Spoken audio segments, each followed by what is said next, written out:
నమస్తే, welcome to 9+ news. దాదాపు 26 ఏళ్లుగా నాణ్యమైన విద్యను అందిస్తున్న సెయింట్ రీటా స్కూల్ ఎంతో మంది విద్యార్థులకు మంచి భవిష్యత్తును అందిస్తోంది. స్కూల్ ఫీజుల కన్నా తమకు విద్యార్థుల భవిష్యత్తు ముఖ్యమని స్కూల్ కరెస్పాండెంట్ ఎం నిజాం అలీ ఖాన్ స్వయంగా ఈ పాఠశాల లక్ష్యాలను, ప్రత్యేకతలను వివరించారు. కేవలం ఫీజుల వసూళ్లపై కాకుండా సమగ్రమైన విద్యను అందించడమే తమ ప్రథమ లక్ష్యమని ఆయన స్పష్టం చేశారు. సెయింట్ రీటా స్కూల్ 2000 సంవత్సరంలో స్థాపించబడింది. ఇది CBSE బోర్డు అనుబంధంగా పనిచేస్తోంది. నర్సరీ నుండి 10వ తరగతి వరకు విద్యను అందిస్తున్న ఈ పాఠశాల కేవలం విద్యాపరంగానే కాకుండా విద్యార్థులకు ఆటలు, సాంస్కృతిక కార్యకలాపాల్లో కూడా శిక్షణ ఇస్తోంది. స్మార్ట్ క్లాసులు, సైన్స్, కంప్యూటర్ ల్యాబ్లు, లైబ్రరీ వంటి ఆధునిక వసతులు ఇక్కడ అందుబాటులో ఉన్నాయి. తల్లిదండ్రులు, విద్యార్థులతో ఉపాధ్యాయులు, సిబ్బంది ఎంతో స్నేహపూర్వకంగా ఉంటారు. ఎవరికైనా ఆర్థిక ఇబ్బందులుంటే ఫీజుల విషయంలో ఇబ్బంది పెట్టరని స్కూల్ యాజమాన్యం చెబుతోంది.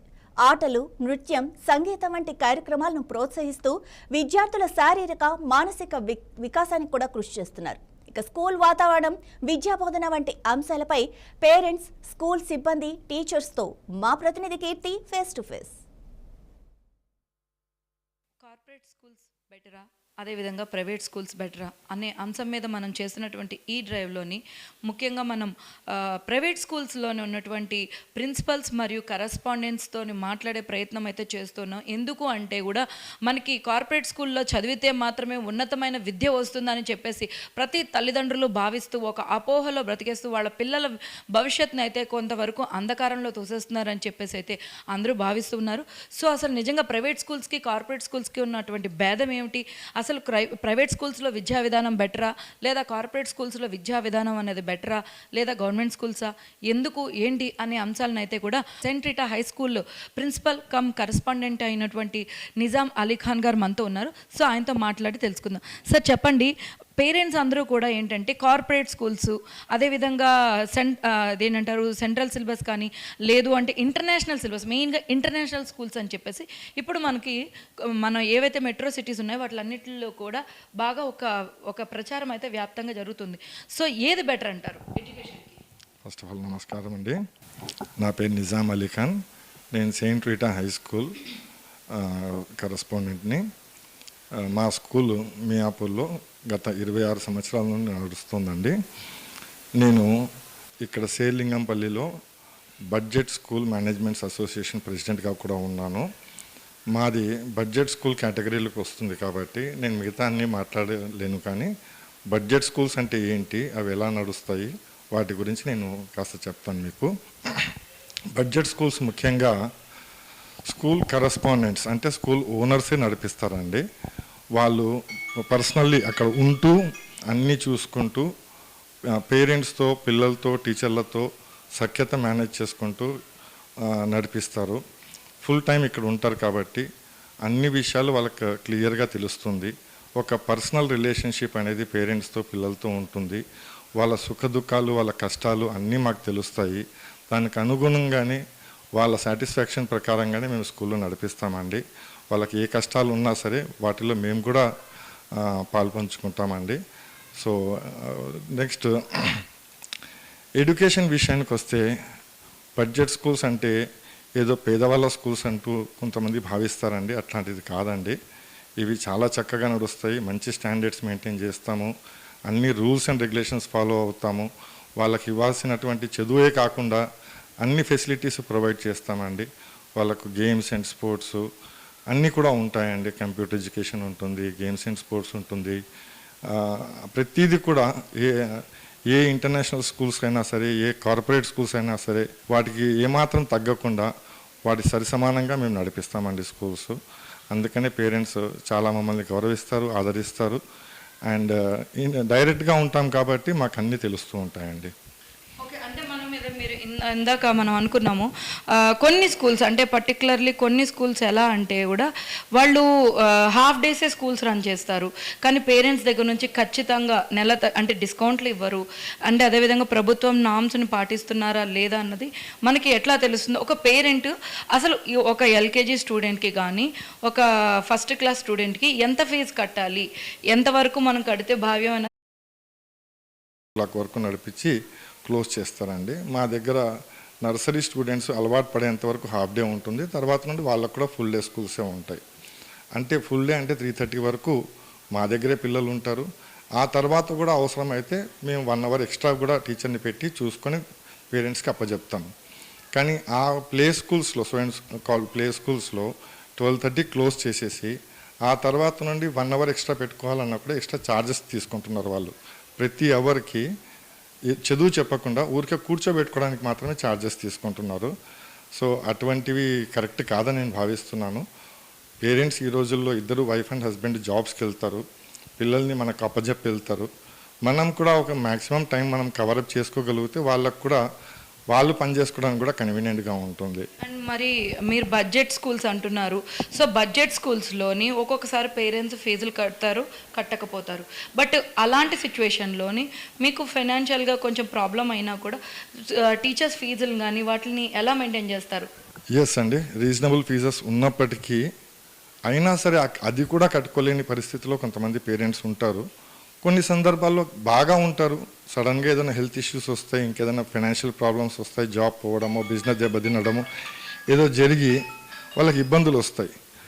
అటువంటి సమయంలో ఏంటంటే ఒక కార్పొరేట్ స్కూల్ అనుకోండి, అక్కడ ఎంప్లాయీస్ మాత్రమే ఉంటారు కాబట్టి వాళ్ళు ఏం చేసుకోలేరు. కానీ బడ్జెట్ స్కూల్స్లో ఏంటి ఓనరే ఉంటారు కాబట్టి వాళ్ళకు పేరెంట్కి ఒక అండర్స్టాండింగ్ ఉంటుంది కాబట్టి విషయాలు తెలుసు కాబట్టి అర్థం చేసుకొని వాళ్ళకి డిస్కౌంట్స్ ఇవ్వడమా, అడిషనల్ టైం ఇవ్వడమా, ఏదో ఒకటి చేసి వాళ్ళకి సపోర్ట్ చేస్తామండి. మాకు చేతనంత వరకు మేము సపోర్ట్ చేస్తామండి. వాళ్ళకు ఫీజెస్ విషయంలో ఎక్కువ ఇబ్బంది పెట్టాము. అటు ఇటులో కట్టుకుంటారండి, అట్లా కూడా ఏం లేదు. పేరెంట్స్ అటు ఇటులో ఎక్కువ తక్కువ చేసుకుని వాళ్ళ ఫీజెస్ వాళ్ళ పిల్లల ఫీజెస్ కట్టుకుంటారు. వాళ్ళ బాధ్యతలు వాళ్ళు నిర్వహించుకుంటారండి, ఏం ఇబ్బంది ఏం పెట్టరు. సో మనకు అసలు అంటే మనకి ప్రతి సంవత్సరం కూడా ఒక పేరెంట్ ఒక స్కూల్లో డిస్సాటిస్ఫాక్షన్గా ఉండి సో వేరే స్కూల్కి అనేది ట్రాన్స్ఫర్ చేస్తారు. సో అలా మీ స్కూల్కి ప్రతి సంవత్సరం అడ్మిషన్స్ వస్తూ ఉంటాయి. వచ్చిన ప్రతి పేరెంటు అసలు ఒక స్కూల్ నుంచి ఏం కోరుకుంటున్నారు? ఒక పేరెంట్గా అంటే ప్రతి స్కూల్లోని ఓన్లీ ఎడ్యుకేషనే కాదు, ఒక పేరెంట్కి కొన్ని రిక్వైర్మెంట్స్ ఉంటాయి. అసలు బేసిక్గా ఒక పేరెంట్ కోరుకునే రిక్వైర్మెంట్స్ ఏంటి? ఫస్ట్ ఆఫ్ ఆల్ అండి, ఈ రోజుల్లో మైక్రో ఫ్యామిలీస్ అండి. ప్రతి ఫ్యామిలీలో ఒక్కరో ఇద్దరు పిల్లలు ఉంటారు. ఆ పిల్లలంటేనే వాళ్ళకి ప్రాణం. సో వాళ్ళ సేఫ్టీ సెక్యూరిటీ వాళ్ళకి చాలా ఇంపార్టెంట్, అది మనం చూసుకోవాలి. తర్వాత నీట్నెస్ అండి, స్కూల్ యొక్క నీట్నెస్ ఉండాలి, మళ్ళీ డిసిప్లిన్ ఉండాలి. ఆ తర్వాత ఎడ్యుకేషన్ స్టాండర్డ్స్ మెయింటైన్ చేయాలి. నెక్స్ట్ చదువు అంటే పుస్తకాలు చదివితే అయిపోలేదు, అది హాలిస్టిక్ డెవలప్మెంట్ ఆఫ్ ద చైల్డ్ని చేయాలి. అంటే పిల్లాడి యొక్క టోటల్ పర్సనాలిటీని గ్రో చేయగలగాలి. కాబట్టి దానికి కావాల్సిన అన్ని యాక్టివిటీస్ వాళ్ళు చేయాలి. అంటే elocutions, essay writings, drawing competitions, games and sports. అంటే పిల్లవాళ్ళకు ఏ దాంట్లో ఇంట్రెస్ట్ ఉంటుందో, ఎందులో వాళ్ళు ముందుకెళ్ళగలుగుతారో వాళ్ళని వాళ్ళు డిస్కవర్ చేయగలగాలి, వాళ్ళని వాళ్ళు తెలుసుకోగలగాలి. ప్రతి స్టూడెంట్ మ్యాథ్స్లో బాగుండాలని లేదు, ప్రతి స్టూడెంట్ సైన్స్లో బాగుండాలని లేదు. పాట పాడడంలో బాగున్నా సరే చాలా గొప్ప వాళ్ళు అవ్వచ్చు, చక్కగా మాట్లాడే కెపాసిటీ ఉన్న చాలా గొప్ప వాళ్ళు అవ్వచ్చు, మంచి డ్రాయింగ్ చేసిన గొప్ప వాళ్ళు అవ్వచ్చు. కానీ వాళ్ళలో ఆ కళ ఉంది, ఆ టాలెంట్ ఉంది అని తెలియాలి వాళ్ళకు. అది స్కూల్ తెలియచేయగలగాలి. వాళ్ళకి అవకాశాలు ఇచ్చి ప్రోత్సహించి ఆ పిల్లల్ని డెవలప్ చేసే అవకాశాలు స్కూల్ కలిగించాలి. సో మనం ఒక విద్యార్థి ఇలాగా సంవత్సరం ఒక స్కూల్స్ మారుతూ ఉంటే ఒక విద్యార్థి యొక్క మైండ్ సెట్ మీద ఎటువంటి ప్రభావం చూపుతుందంటారు? డెఫినెట్గా పిల్లలు డిస్టర్బ్ అవుతారండి. ఒక పిల్లవాడు ఒక స్కూల్ నుండి ఇంకో స్కూల్కి వెళ్ళడం అంటే టోటల్ అతని ఫ్రెండ్స్ని, అతని కొలీగ్స్ని అందరినీ వదిలేసుకొని కొత్త ప్లేస్కి వెళ్ళాలి. కొత్త ప్లేస్కి వెళ్ళిన తర్వాత ఆ కొత్త స్కూల్లో ఆ క్లాస్లో ఆల్రెడీ పిల్లలందరూ ఒకరికొకరు తెలిసిన వాళ్ళు ఉంటారు. ఈ పిల్లల్ని యాక్సెప్ట్ చేస్తారు, చెయ్యరు. వీళ్ళకు బెంచెస్లో కూడా బహుశా ఫ్రంట్ బెంచెస్ ఫుల్ ఉండొచ్చు, లాస్ట్ బెంచ్కి వెళ్ళాల్సిన పరిస్థితి రావచ్చు. ఇవన్నీ ఉంటాయి, పిల్లలకి ఇబ్బంది అవుతుంది. జనరల్గా పిల్లలు తొందరగా కలిసిపోతారు, పెద్దవాళ్ళకన్నా కూడా పిల్లలు తొందరగా కలిసిపోతారు, అడ్జస్ట్ అవుతారు. బట్ కొంత ఇబ్బంది అనేది పిల్లలకి తప్పకుండా జరుగుతుంది. ఒకటే స్కూల్లో కంటిన్యూగా వాళ్ళ స్టడీస్ అనేవి జరుగుతూ ఉంటే కనుక వాళ్ళు ఎక్కువ కాన్ఫిడెంట్గా ఉంటారు, ప్రతి చోట అన్నిట్లో పార్టిసిపేషన్ చేయాలని తెలుస్తుంది. ఏ ఇబ్బంది వచ్చినా ఎవరి దగ్గరికి వెళ్ళాలి, ఎవరితో అప్రోచ్ అవ్వాలి, ఎవరితో చెప్పుకోవాలనేది వాళ్ళకి క్లారిటీగా తెలుస్తుంది. ఒక ఇంటిలాగానే ఫీల్ అవుతారు. ఏంటంటే పేరెంట్స్ ఒకసారి పిల్లల్ని స్కూల్లో జాయిన్ చేస్తే వాళ్ళు 10వ క్లాస్ దాకా అదే స్కూల్లో ఉంచేవాళ్ళు. అవును. కానీ ఇప్పుడు స్కూల్స్ మారుస్తున్నారు. ఇది ఫీజుల ప్రభావం అంటారా, లేదు అంటే ఎడ్యుకేషన్ ప్రభావం అంటారా, ఏమంటారు? అన్ని రకాలు ఉండొచ్చు అండి. ఫీజెస్ కూడా ఉండొచ్చు. కొన్ని స్కూళ్ళల్లో ఫీజెస్ చాలా ఎక్కువ పెరిగిపోవడము, అది అవుట్ ఆఫ్ బడ్జెట్ అయిపోవడం, వాళ్ళు కట్టుకోలేని పరిస్థితుల్లో ఇంకో స్కూల్ చూసుకోవడము, అది కూడా కావచ్చు. స్టడీస్ కూడా కావచ్చు.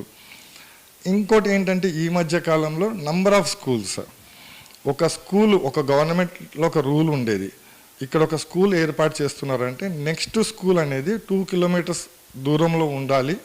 ఒకవేళ దగ్గరలో పెడుతూ ఉంటే కనుక నియర్ బై స్కూల్స్ నుండి ఎన్ఓసి తీసుకోవాలనేది ఒక రూల్ ఉండేది. అది ఇప్పటికీ ఉంది, కానీ ఎవరూ పాటించట్లేదు.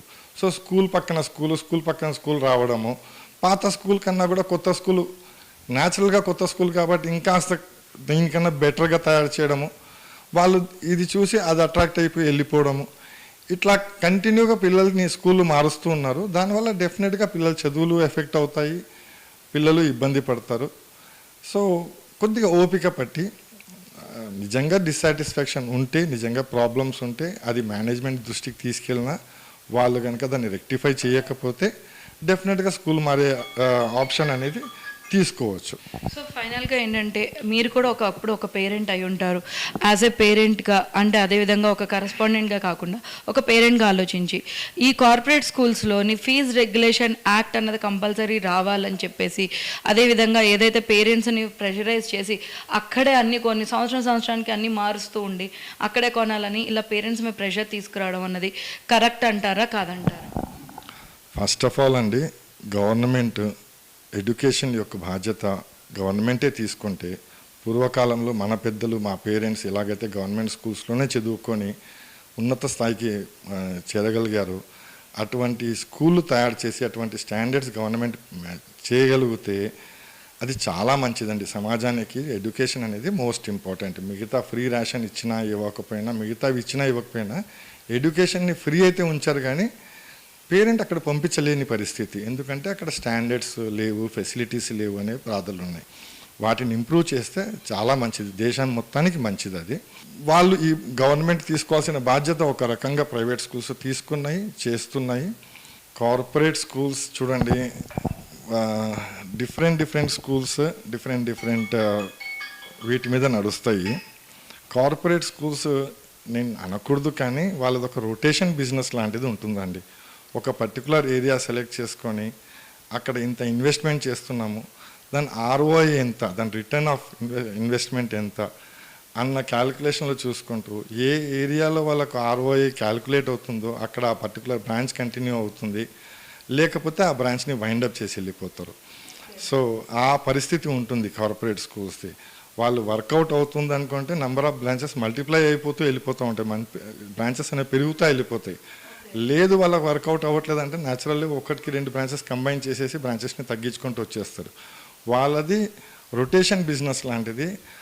వాళ్ళ మొత్తం డిపెండెన్సీ అంతా కూడా రిటర్న్ ఆఫ్ ఇన్వెస్ట్మెంట్ మీద ఉంటుంది. స్టాండర్డ్స్ అనేవి, క్వాలిటీ అనేది నాకు తెలిసినంత వరకు కార్పొరేట్ స్కూల్స్లో సెకండ్ ప్రయారిటీనేనండి.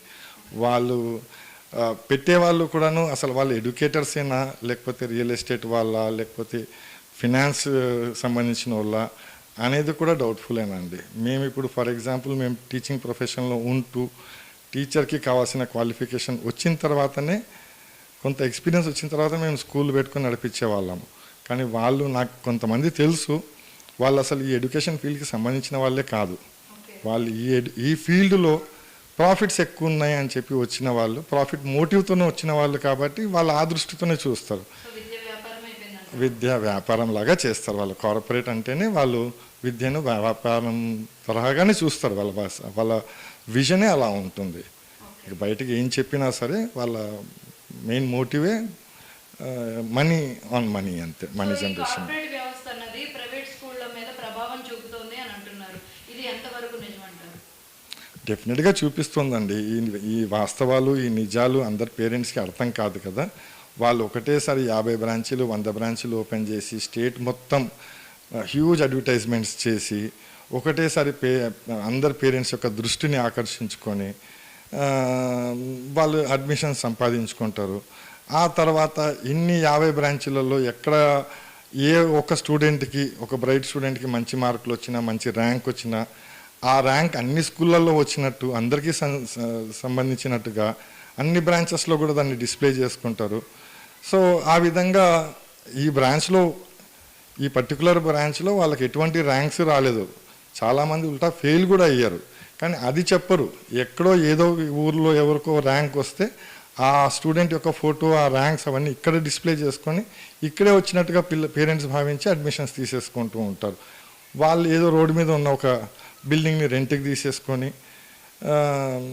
కొంత మినిమం ఫర్నిచర్ పెట్టేసేసి ఒక బోర్డు పెట్టేసేసి స్టార్ట్ చేసేస్తారు. అటువంటి బ్రాంచెస్ రొటేషన్ బిజినెస్ కిందకే రావాలి. కానీ దానికి గవర్నమెంట్ దృష్టి పెట్టాలి. ఫస్ట్ ఆఫ్ ఆల్ దానికి మేమేం చేయలేము, గవర్నమెంట్ దృష్టి పెట్టాలి. అండ్ ఇంకో సూచన గవర్నమెంట్కి, నేను అంత పెద్దవాడిని కాదు, నాకు అంత ఎక్స్పీరియన్స్ లేకపోయినా సరే, గవర్నమెంటు ఇన్స్పెక్షన్స్ చేస్తున్నారు, చెకింగ్ చేస్తున్నారు, చేసి కొద్దిగా స్కూల్స్ అన్నింటినీ కూడా కేటగరైజ్ చేసి ఈ స్కూలు దీనికి ఈ ఫెసిలిటీస్ ఉన్నాయి, ఈ గ్రౌండ్ ఉంది, లేకపోతే ఇవన్నీ ఉన్నాయి కాబట్టి ఇది ఈ కేటగిరీకి సంబంధించిన స్కూల్, దీంట్లో ఇంతవరకు ఫీజు అలౌడ్. నెక్స్ట్ ఇంకో కేటగిరీ ఒక ఏబిసి కేటగిరీసో ఏదో కేటగిరీస్ చేసి ఈ కేటగిరీలో పడ్డ స్కూల్ ఇంతే ఫీజు ఉండాలి, ఈ కేటగిరీ ఇంతే ఫీజు ఉండాలి. అలా ఏమైనా కేటగరైజ్ చేసినా సరే ఏ కేటగిరీకి చెందిన స్కూల్లో మనం జాయిన్ చేస్తున్నాం మన పేరెంట్ కూడా ఒక ఎడ్యుకేషన్ వస్తుంది. సో ఆ కేటగిరీ స్కూల్కి వెళ్తున్నాం కాబట్టి ఈ ఫెసిలిటీస్ ఉంటాయి మా పిల్లాడికి. ఇప్పుడు కేటగిరీ ఏకి వెళ్తున్నాం అనుకోండి, ఏ కేటగిరీ అంటే టాప్ కేటగిరీ, ఓకే పెద్ద గ్రౌండ్ ఉంటుంది, స్విమ్మింగ్ పూల్ ఉంటుంది, ఇంకోటి ఏసీ ఉంటుంది అనేది ఒకటి తెలిసి వస్తుంది. నేను బి కేటగిరీలో జాయిన్ చేస్తున్నాను, ఇలా ఉంటుంది, సి కేటగిరీలో ఇలా ఉంటుంది. అంటే అది గవర్నమెంటే డిఫైన్ చేసి ఆ కేటగిరీస్లోకి స్కూల్స్ని డివైడ్ చేసి ఏ కేటగిరీకి ఆ కేటగిరీ ఫీ స్ట్రక్చర్ని కనుక వాళ్ళు డిఫైన్ చేసిస్తే అది పేరెంట్స్ కూడా ఎడ్యుకేట్ చేసినట్టు అవుతుంది అండ్ స్కూల్స్ కూడా కంట్రోల్లో ఉంటాయి. అబద్ధాలు చెప్పే ముందు వాళ్ళు కూడా ఆలోచిస్తారు.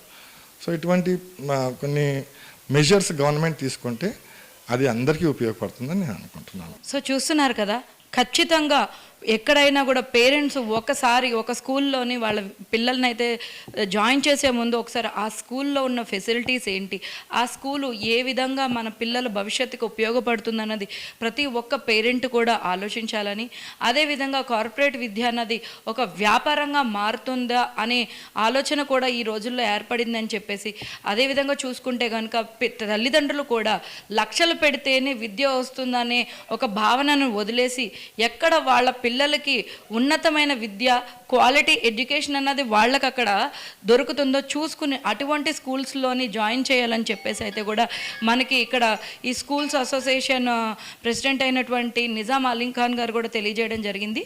ఇది ఇవాల్టి స్టోరీ. కెమెరామ్యాన్ సూర్యతో కీర్తి, 9+ న్యూస్. మీ పేరేంటండి? అమల. ఓకే, మీ పిల్లలు ఏ క్లాస్ చదువుతున్నారు? మా ఇద్దరు పిల్లలు అయిపోయింది, వాళ్ళు ఇప్పుడు బీటెక్ చేస్తున్నారు, ఇద్దరు ఆడపిల్లలు. మళ్ళీ నర్సరీ నుంచి ఇదే స్కూల్ వాళ్ళది కూడా. ఇప్పుడేమో మా బాబు చదువుతున్నాడు అనమాట, 8th క్లాస్ చదువుతున్నాడు. అతను కూడా నర్సరీ నుంచి ఇదే స్కూల్. స్టడీ అంతా బాగుంటుంది, మంచిగా పట్టించుకొని టీచర్లు వాళ్ళందరూ బాగా చూసుకుంటారు, పిల్లల్ని బాగా చెప్తారు. ఒక్కరోజు స్కూల్కి రాకపోయినా కూడా ఫోన్ చేస్తారు, అన్నీ బాగుంటాయి. కాబట్టి మా ముగ్గురు పిల్లలు ఇదే స్కూల్లో కంటిన్యూ. అంటే మనకి ఇక్కడ ఏంటంటే స్కూల్లోని మీకు ఏ యాక్టివిటీస్ పిల్లలు ఇదివరకు నుంచి 26 years నుంచి ఉన్న స్కూల్ కాబట్టి ఏ యాక్టివిటీస్ ఉండేవి అప్పటి నుంచి ఇప్పటిదాకా కూడా? కానీ ఇప్పుడైతే ఇంకా చాలా బెటర్గా ఉంది మా పిల్లల కంటే. ఇప్పుడు మా బాబు చదువుతున్నాడు కదా, ఇప్పుడైతే ఇంకా బెటర్గా ఉంది. ఈ 2-3 సంవత్సరాల నుంచి అయితే చాలా బెటర్గా ఉంది, మంచిగా పట్టించుకుంటున్నారు పిల్లల్ని అయితే. ఓకే. సో అంటే సిబిఎస్ఈ అంటే కార్పొరేట్ స్కూల్స్కి వెళ్తారు కదా, మరి మీరు ప్రైవేట్ స్కూల్ చూస్ చేసుకోవడానికి కారణం? సిబిఎస్ఏ మాకు నచ్చింది. నచ్చిందా? ఓకే. మీ పేరు మేడం? కీర్తి అండి. మీ పిల్లలు ఏ క్లాస్ చదువుతున్నారు? మా బాబు 1st క్లాస్ చదువుతున్నాడు. ఓకే. ఎల్కేజీ నుంచి ఇదే స్కూలా? యూకేజీ నుంచి మేడం, 2 years. అంటే మరి ఎల్కేజీ ఏ స్కూల్లో జాయిన్? మేము ఆంధ్రాలో ఉండేవాళ్ళం, ఇక్కడ రీసెంట్ షిఫ్ట్ అయ్యాం 2 years బ్యాక్ మియాపూర్కి. ఈ సరౌండింగ్స్లో సిబిఎస్ఈ స్కూల్స్ అఫోర్డబుల్ ఎక్కడ ఉన్నాయో చూస్తే ఇది వచ్చింది, so we came here. Okay. So అంటే మరి జాయిన్ చేసిన తర్వాత ఫీజు ఏమైనా ఇది అనిపించి లేదు అంటే మీకు బర్డెన్గా అనిపించలేదా మరి ఫీజు అది కూడా? లేదండి, ఆల్మోస్ట్ ఈ సరౌండింగ్స్లో సిబిఎస్ఈ స్కూల్స్లో అఫోర్డబుల్గా ఫీజు అనిపించింది నాకు ఈ స్కూల్లోనే. So we chose this one. So ఇక్కడ మనకి ఏ యాక్టివిటీస్ ఉంటాయి అంటే పిల్లలకి ఏ యాక్టివిటీస్ ఇస్తున్నారు అంటే మామూలుగా యాజ్ ఎ పేరెంట్గా మీరు ఒక స్కూల్ని చూస్ చేసుకునేటప్పుడు ఏ యాక్టివిటీస్ ఉన్న స్కూల్ బెటర్ అని అనిపించుకుంటారు? ఓకే, హియర్ మా అబ్బాయి ఇదివరకు చదివిన స్కూల్లో అయితే డైరెక్ట్లీ టెక్స్ట్ బుక్ బేస్డ్ టీచింగే ఉండేది. ఇక్కడైతే every week they have activities. అవి మాకు రెగ్యులర్గా పోస్ట్ చేస్తూ ఉంటారు, కాన్సెప్ట్ బేస్డ్ వెళ్తూ ఉంటారు. బయట పిల్లలకి అన్ని బయట చూపించడానికి కూడా ఎక్కువ ఇక్కడ ఆప్షన్స్ కనిపించినాయి నాకు. When compare to other schools పిల్లల ఇంటరాక్షన్ బాగుంటుంది అనమాట. They'll feel free to speak with teachers or mingle with everyone here. Friendly atmosphere కనిపించింది నాకు స్కూల్లో. Thank you. హరికృష్ణ. ఓకే, మీ పిల్లలు ఏ క్లాస్ చదువుతున్నారు ఈ స్కూల్? పాప 4th క్లాస్, బాబు 2nd క్లాస్. ఓకే, ఎల్కేజీ నుంచి ఇదే స్కూల్ ఇక్కడే అండి. అంటే మామూలుగా అందరూ పేరెంట్స్ ఏంటంటే కార్పొరేట్ లెవెల్కి వెళ్దాము, ప్రైవేట్ స్కూల్స్లో ఇది కాకుండా అని చెప్పేసి ఉంటారు. సో ఈ స్కూల్లో పిల్లల్ని పర్టికులర్గా జాయిన్ చేయడానికి రీజన్ ఏంటంటారు? ఎడ్యుకేషన్ పరంగా బాగుంది, మెయింటెనెన్స్ బాగుంది, ఓకే, పిల్లలు జాగ్రత్తగా చూసుకుంటారు. సో ఏమేమి యాక్టివిటీస్ ఉన్నాయి పిల్లలకి ఇక్కడ? పిల్లలకు స్పోర్ట్స్ బాగానే ఉంది మేడం. ఓకే, స్కేటింగ్, వాలీబాల్ అన్నీ చూస్తారు. పీటీ మేడం కూడా ఉన్నారు, అన్నీ బాగా చూస్తారు. మీ పేరు మేడం? అస్మా ఖాతూన్. ఓకే, మీ పిల్లలు ఏ క్లాస్ చదువుతున్నారు? 6th class and 2nd class. Okay, ఏ క్లాస్ నుంచి చదువుతున్నారు? నర్సరీ నుంచి ఇక్కడనే చదువుతున్నారు. నుంచి ఇక్కడ చదువుతున్నారు. Yes, they are studying. So అంటే ఇక్కడ మనకంటే ఏంటంటే కార్పొరేట్ స్కూల్కి ఫెసిలిటీస్ ఉంటాయి అది అంటారు. మరి మీరు ప్రైవేట్ స్కూల్ని చూస్ చేసుకోవడానికి ఇక్కడ మీకు అన్ని యాక్టివిటీస్ అనేది ఇక్కడ చేస్తున్నారు? అన్ని activities every month we have many activities where child feel comforts, not only learning every time they will be carrying something new. They are learning by doing here.